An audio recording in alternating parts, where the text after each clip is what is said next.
This podcast is part of the Michigan Sports and Entertainment Podcast Network.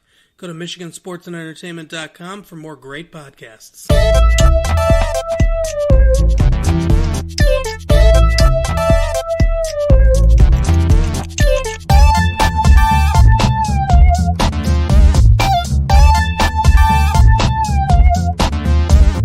Hey everyone, you are wasting time with Chris, Beth, and Matt. My name is Chris Williams. With me, as always, are Beth Golpe and Matt December. And welcome to the show. How are you guys? Good. How are you? Doing great, Chris. I'm great. You look great. This is not the third time we've had to record that intro at all. Correct. So we hope you are enjoying the show. You can find us now on iTunes, Spotify, Google Play, and wherever you get your podcasts. Please give us a rating on iTunes if you listen to this show. It kind of helps bump us up in publicity. Leave a review. Leave a review. Definitely leave a review. A nice one. Or a mean one. You know what? Whatever you want. Just be truthful. Be honest with us. Just go with your heart. Go with your heart is what I say. We've been doing this for a long time, as you can tell. We're polished podcasters, and what a lot of people listening to this podcast, which is now hitting its third episode, might not realize is we have been doing this show in some form for about 4 years. That's right. You are not wrong. We co-hosted together a show called It's My Favorite for about 4 years, like I said. And it was just a much longer version of this show. Correct. Where we would all spend the entire episode talking about things we were loving, things we were looking forward to, kind of a pop culture related thing. And it was great. I love doing the show. But this is a new adventure. But we want to honor the old work. Oh. So once a month, we are going to do an episode called It's Our Favorites, where we are going to take a few minutes and talk about some pop culture things we are enjoying lately. I can't wait. It's my favorite thing to talk about. It is so much fun. It is my favorite. Matt, is it your favorite? It is correct, yes.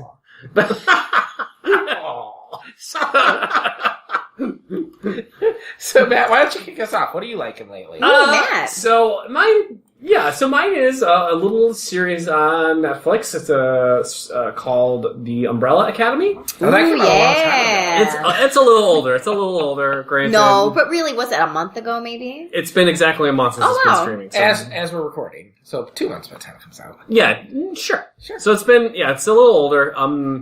10 episodes. Running time, 45 to 60 minutes for those of you who care about those kinds of things. But generally, the premise is it's 1989, 43 women around the world give birth simultaneously, despite none of them having been pregnant earlier that day.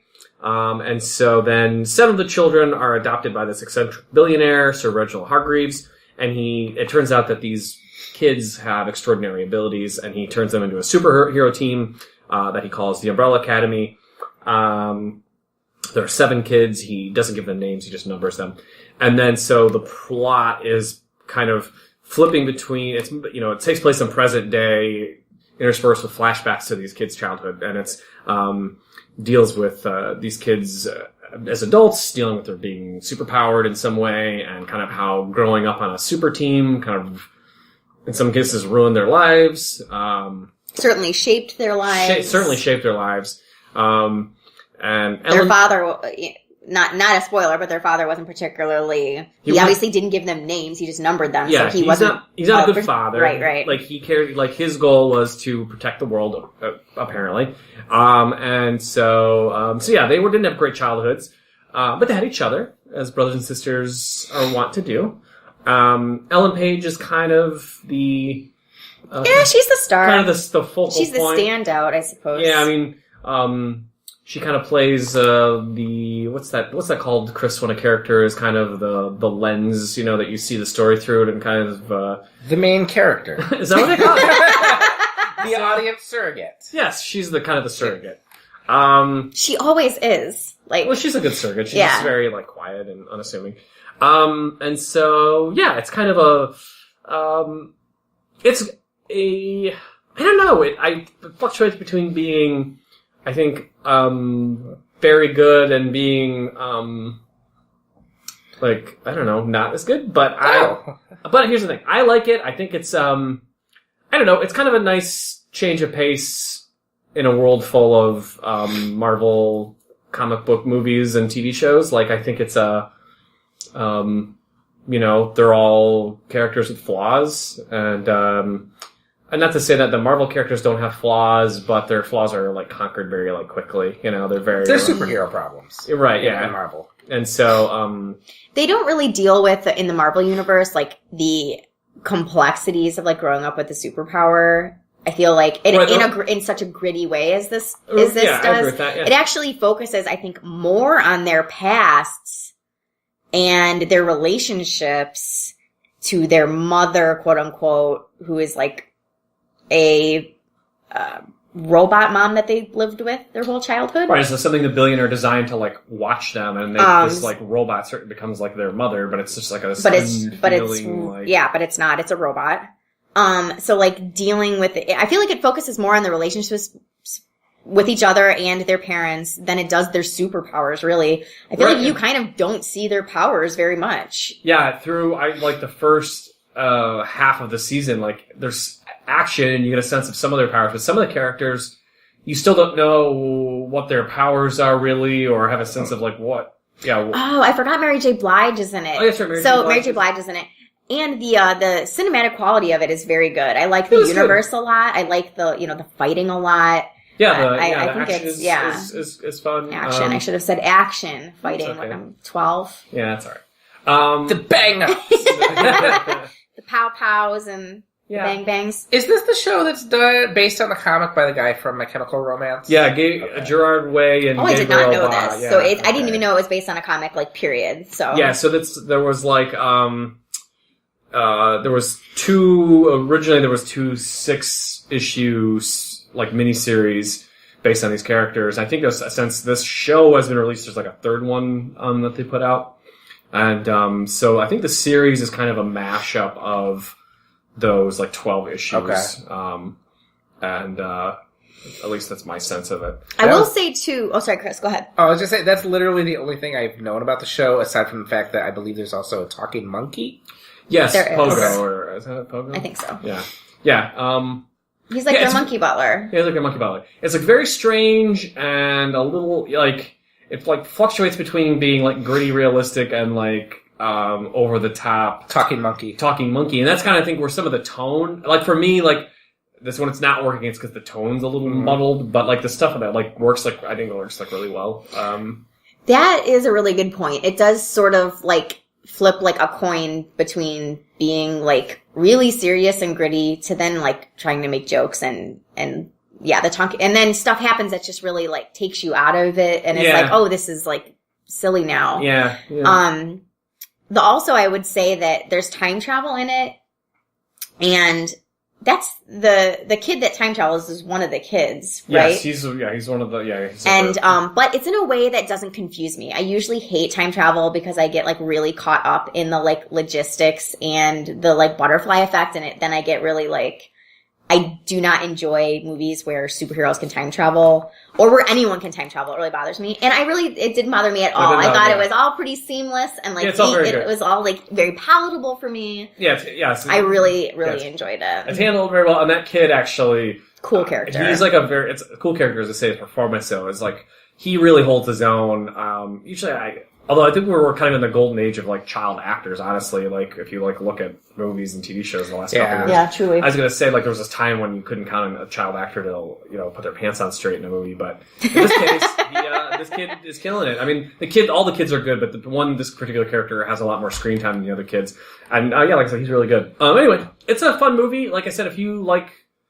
I think it's worth watching if you like comic booky superhero movies. Especially if you like comic booky superhero stuff. How many episodes is it? It's 10. Okay, well that's nice because Netflix was doing that thing where there were like 13 episodes. Oh, 13 is too many. And you could always count on the Netflix shows, especially when they were doing comic book stuff with Marvel. Yes. There'd always be that middle section where it was like, why am I still watching this? So much, so much such a good point, yes. Yeah, no, but the 10 episodes seems like just right. And, they're good. I mean, and then it hits the ground running, and I really, it's not, I wouldn't, it's not slow at all. I mean, it's worth watching. It's really, it's a lot of fun. I would love to talk to someone who is like, I'm so glad they do the 13 episodes with those other Marvel shows.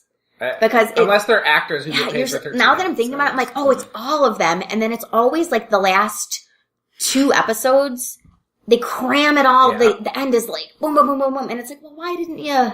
What are you doing with all the extra episodes? Well, remember when TV shows used to be, like, and if you go back now and you try and watch a season of ER or something, and the hour-long shows were still, like, 24 episodes? That's true. Yeah, I cannot believe that. I know.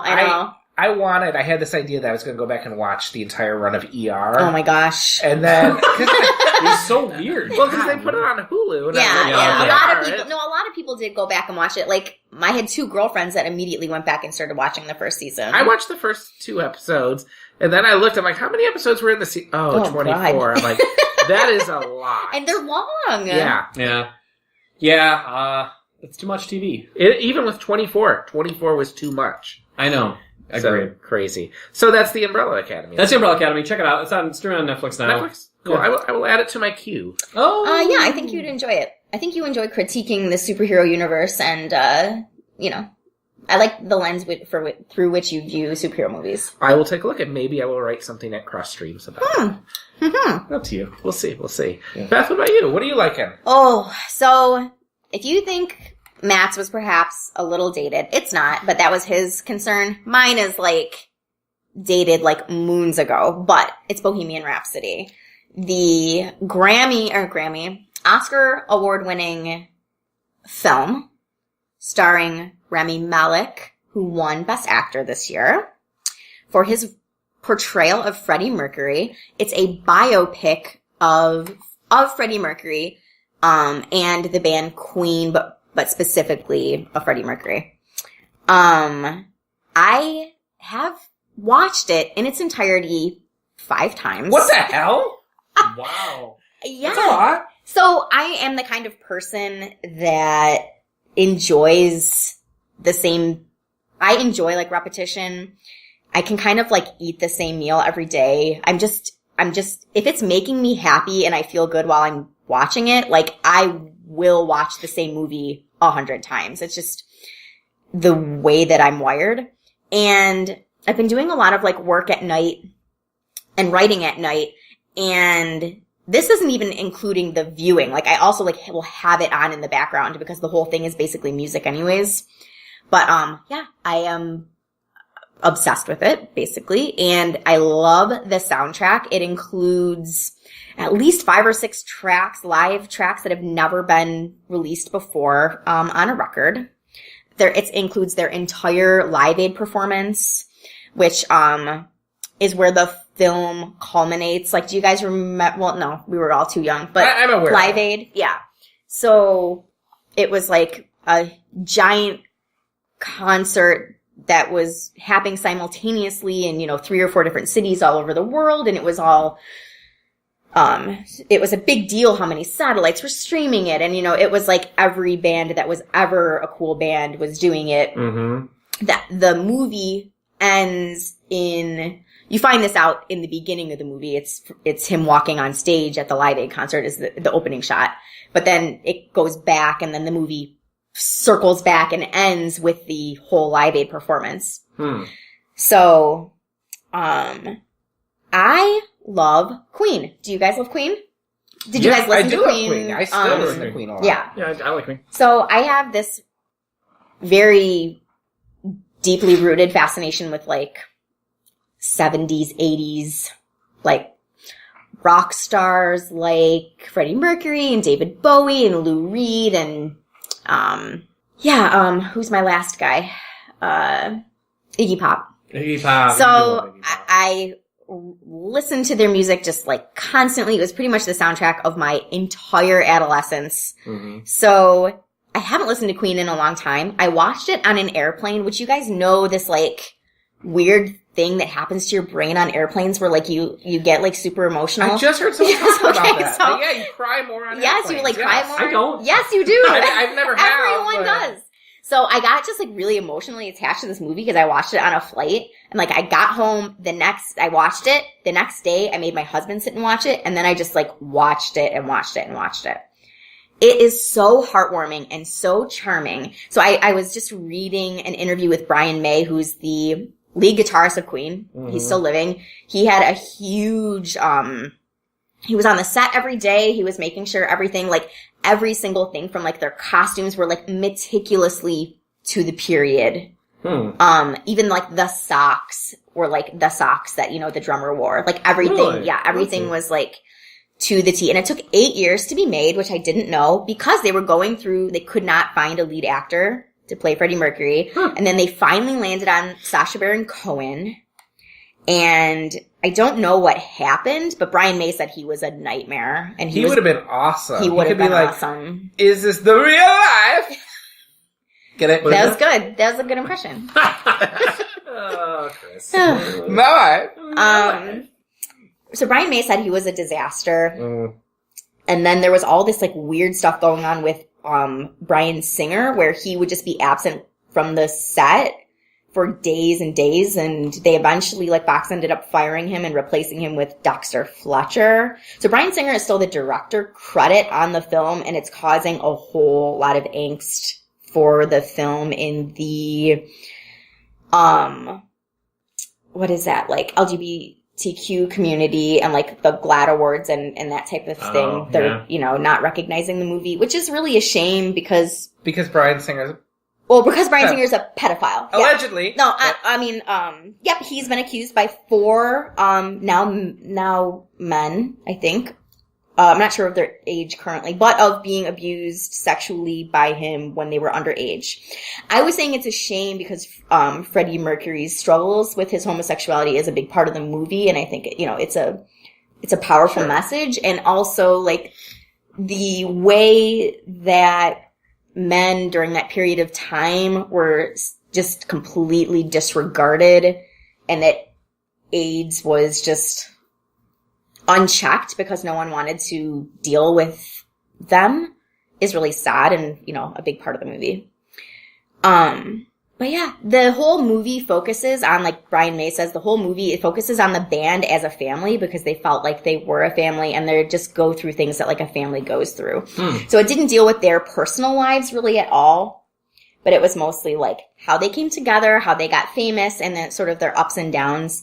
There's not a lot of, like, drugs and stuff, and, Brian May says, like, they talk about it, but it's not, like, there's not, like, a big druggy montage scene like you see in all these, like, movies or lots of messy sex stuff and drug overdoses and all that stuff.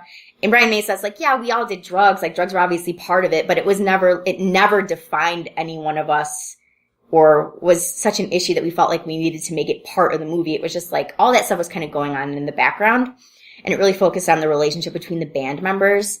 And they just love each other so much. And the music is so good. So Freddie Mercury is brilliant. The music is so good. Rami Malek is truly stunning. It's like he inhabits him, this movie. I mean, really? It's so good. I have to watch So, it. I mean, I loved it. I know it got a lot of criticisms. And I don't know that it's a good movie. But I know that I was selling it there. No, but I liked it a lot. Do you know what I mean? Yeah, like, I can see that. Like, I think I could hear people's criticisms of it and say, like, well, yeah, but that's not, like, why I liked it. It was really made me, like, feel good and feel like, going for a dream and really, like, just sort of, and also I think it's fascinating, like, the songs and the music are so good. And for something to be created out of thin air and then be so good and so popular and having crowds of just, they had assembled the biggest paying crowds during that time at their shows. Like, consistently when they were touring, it was the most people that had bought a ticket to see something ever. Wow. As they were touring. So, I mean, they were seriously, like, out of this world talented.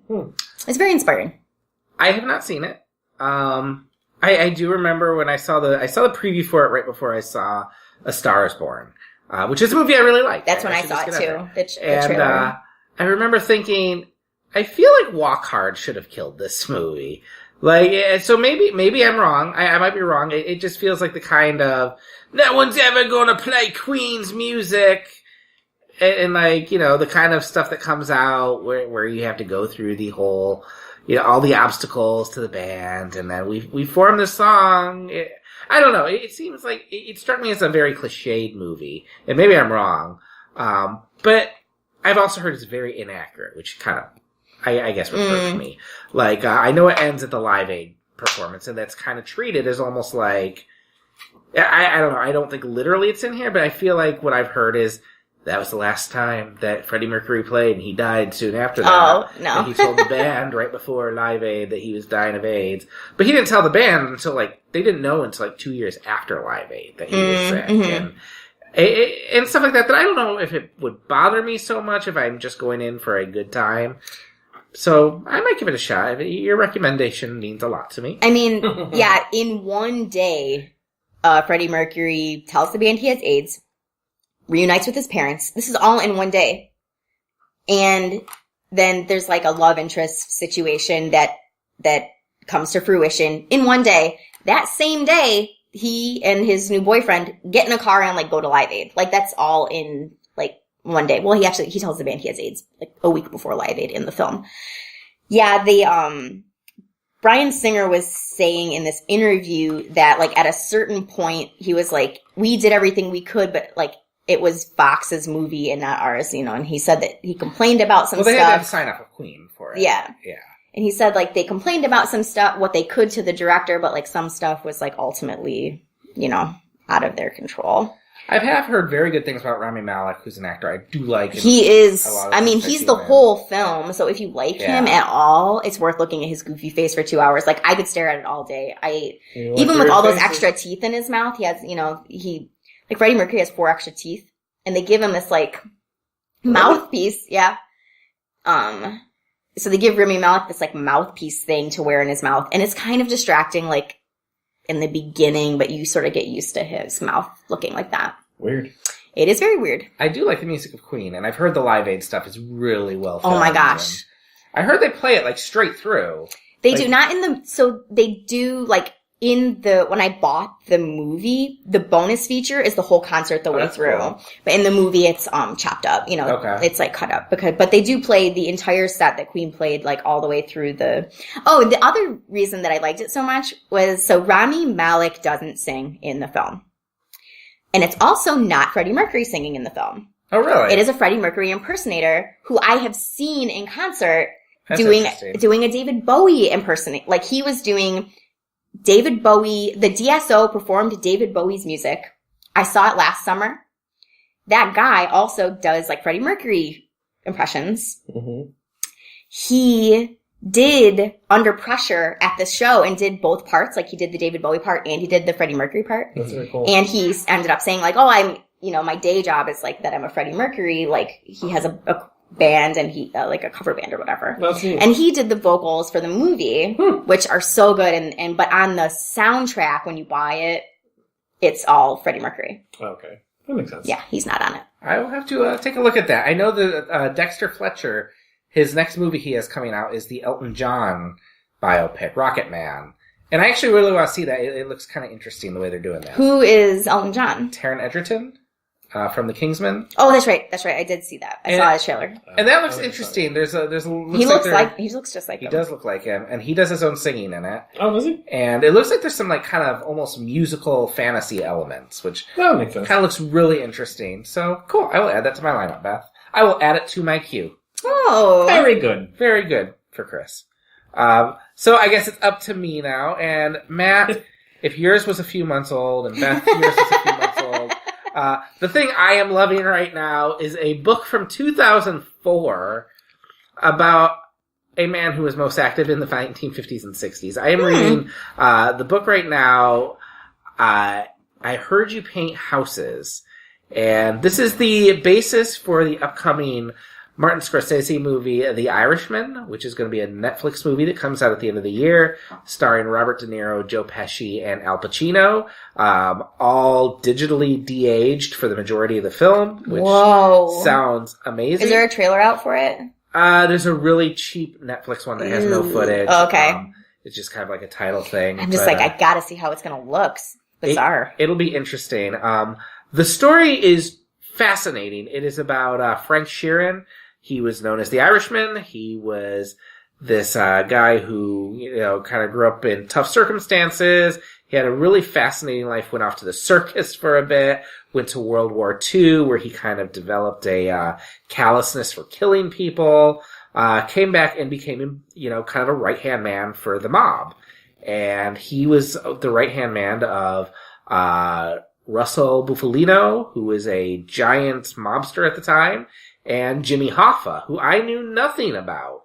But this book, the big hook of it is, I believe that Sheeran confesses to killing Jimmy Hoffa. He did a series of interviews right before his death, and that's what this book is based on. I find it fascinating. I've always thought the mob is kind of fascinating, just that there's this weird world of, like, just organized business crime. Like, it's just weird, the organization in that, the respect and honor they pay to each other, the really strict rules, to do something things that are, illegal and gruesome and horrible a lot of times. And the stories he has are fascinating. It's not just, so we whacked this guy, and stuff like that. It is, Jimmy Hoffa was having some issues with Bobby Kennedy, and those got a lot harder when John F. Kennedy became president and made Bobby Kennedy the Attorney General. So, Jimmy Hoffa was having some problems with JFK. Well, a couple days in November 1963, I dropped off some guns with some people before they flew down to Texas. So he's basically saying he tangentially was involved in the JFK assassination. I knew, even living in Detroit, I knew very little about Jimmy Hoffa. Mm-hmm. Beth, we were talking about that beforehand. I just knew he disappeared. He was a union guy. I said, like, who cares? Like, people disappear all the time. Like, why do people still talk about it? Like, well, I mean, not who cares, not to be cruel, but, like, what's the big deal? Apparently, Jimmy Hoffa, if you were alive in the 60s and 70s, there was no one in America more famous than Jimmy Hoffa. Because the unions were huge at that time, but he was so dirty. Like, he was so in bed with the mafia that, he would, further the unions by calling in his mafia enforcers to beat people or whack people or things like that. Matt is trying to make me laugh. Oh, man. Is it working? It is working, obviously. So it's this really fascinating story. I don't even know if it's, like, well written because so much of it is just in his words, but it's just fascinating to think of this guy living this life and doing these things and then admitting it at his deathbed. And there's really kind of this Goodfellas vibe to it. It's really a lot of tough guy narration. I could see Martin Scorsese being really the good choice to helm this movie, and I'm really curious. It's a very compelling book. I just have a feeling that I'm gonna want to read the book and skip the movie. I mean, I'll watch the movie, but you know what I mean? Yeah. They can never fit as much cool stuff as is in the book, I'm sure. Well, that sounds really interesting. It's fascinating. Yeah, I really like it. Is there, like, Detroit stuff in it? A lot of Detroit. There is, especially when it starts talking about Hoffa, who is, like, really involved there, but I didn't realize that these mob guys would have territories that would, they'd encompass, like, 3 or 4 different states. Wow. And just how big the whole mob issue was. I mean, that's not a big concern today. No. So, the mobsters are pansies today. Just in case they're listening. We love you, mobsters. So, that is Charles Brandt's book, not The Irishman. I Heard You Paint Houses, which it refers to the blood that would spatter on someone's house. He wouldn't say, I heard you kill people. He'd say, I hear you paint houses. And the other thing they would say is, I also do carpentry. And that would mean they also dispose of bodies and make coffins. Because it's built a coffin. Wow. So that's really, I'm learning the mob lingo. You got a little down. That's hey, if money was no object, what would I do? I was going to make the same joke. So, okay, now I want to ask you guys, just thinking about Netflix original films, this Ben Affleck one with Oscar Isaac, are you guys going to see it? I don't know. Did you see it? The trailer? It just came out, like, yesterday. The movie did? On Netflix, yeah. It's like Ben Affleck, Oscar Isaac, and some other celebrity, and I don't remember, but they're like... Yeah, one of the guys, they're like retired special ops. Yeah, I don't know. I might watch it. I don't know. The trailer looks fine, and I like the cast. I mean, I like... It's Triple Frontier, right? Yeah, Triple Frontier. Oh, yeah, okay. I like Oscar Isaac, and the other guy in it, I like... He was in Game of Thrones and something else. Yes. I liked him. And Ben Affleck's fine. I like Ben Affleck. I mean, I'm worried about him. But I definitely am worried about him, too. The director of it did 2 movies I really liked, All Is Lost and A Most Violent Year, which are really good. All Is Lost is with Robert Redford, and it's kind of a survival movie. Oh, yeah. That's really good, and then A Most Violent Year is with Oscar Isaac and Jessica Chastain. Oh, right. Oh, yeah. It's kind of a mob story, bringing it all back together. Yeah, I just wanted to know if you guys were planning on watching it, because I'm trying to decide if I should watch it. I'll probably watch it. This I might give weekend. it a whirl. Yeah. I'll give it a whirl. I'll watch that, and I'll probably watch this Irishman movie. I'll watch Al Pacino and Robert De Niro. Johnny the Fish. Oh my gosh. Watch them stumble around on screen. Yeah. Well, listeners, what are you liking? What are you enjoying lately? Yeah, what are you loving? Tell us all about it. Are you going to watch the, what is it? Triple Dollar? What is it called? Triple Frontier. Okay. Triple Dollar. Do you agree or disagree with our choices? Is there anything we should be keeping an eye out to talk about in the coming weeks? Like, if you didn't like Bohemian Rhapsody, I don't want to hear about it. No, I'm just kidding. You can tell me all about it. No, it's fine. I can take it. Contact us on Facebook or Twitter. We will be back next week with a new show. In the meantime, Matt, where are you at on the internets? Mainly, you can find me on Twitter. That's where I'm doing most of my chatting on the internet, at Matt December. So come find me and let's get a conversation going, gang. All right. And I'm at unicornfood.com. That's YOUNICORN food.com. And all of my socials are linked there, as well as my, personal email. So go ahead. You can find me at Michigan Sports and Entertainment every Tuesday and Thursday, writing retro reviews and cross streams. And then every other Friday, you can listen to my movie podcast, We're Watching Here. And follow me on Twitter at Mere Christianity. And we will see you next week. Thanks so much for listening. Thanks for wasting your time with us. I love it. Oh, that was so old-timey. I was nostalgic.